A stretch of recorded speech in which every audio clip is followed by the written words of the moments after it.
Hey everyone, so here is part 2 of the valve cover gasket replacement. I've got the valve cover off the engine, all cleaned up, and I've got the new gasket in place. Plopping in the new gasket's pretty easy. It just sort of sits in there. There's actually a groove that you can see here, and that just falls right in.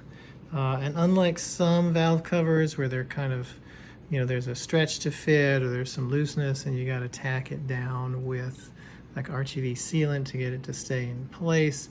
This is a precise fit gasket, and it does have a mating surface groove, so it fits in there pretty nicely.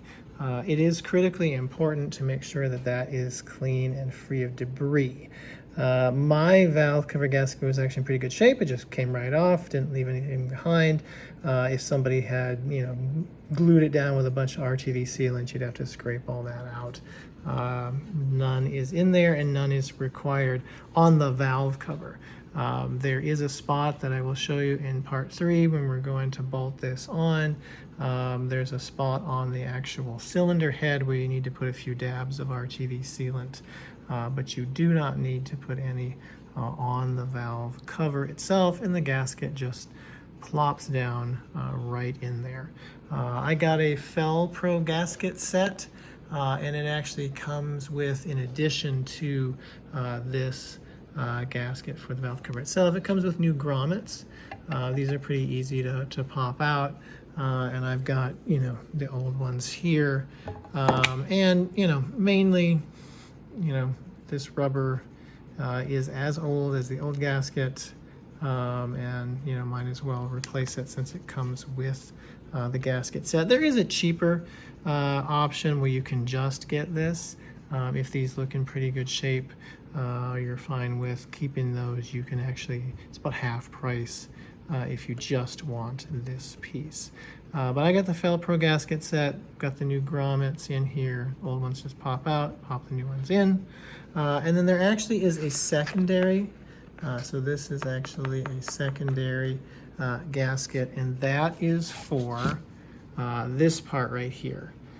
So when the car's all put back together, there actually is what they call sort of the valve cover number 1, and that goes on here. It's held on by 3 bolts. It has its own gasket, and that's what that is right there. So that goes over this just as sort of, if any oil were to come up past a leaking spark plug, it would kind of catch it and prevent a leak in here. But since I have that, I'll go ahead and replace that when I put this secondary valve cover back on. Or actually, that is valve cover number 1, and what most people would consider the main valve cover here is actually valve cover number 2 in Toyota parlance. But that's what we have going on here. So we've got the new gasket in place, the valve cover's all cleaned up, new gasket in place, new grommets. And so now it is time to go start reattaching this to the cylinder head, bolting it on. And so that will be in part 3. So if you found this video helpful, please be sure to like and subscribe for more content like this.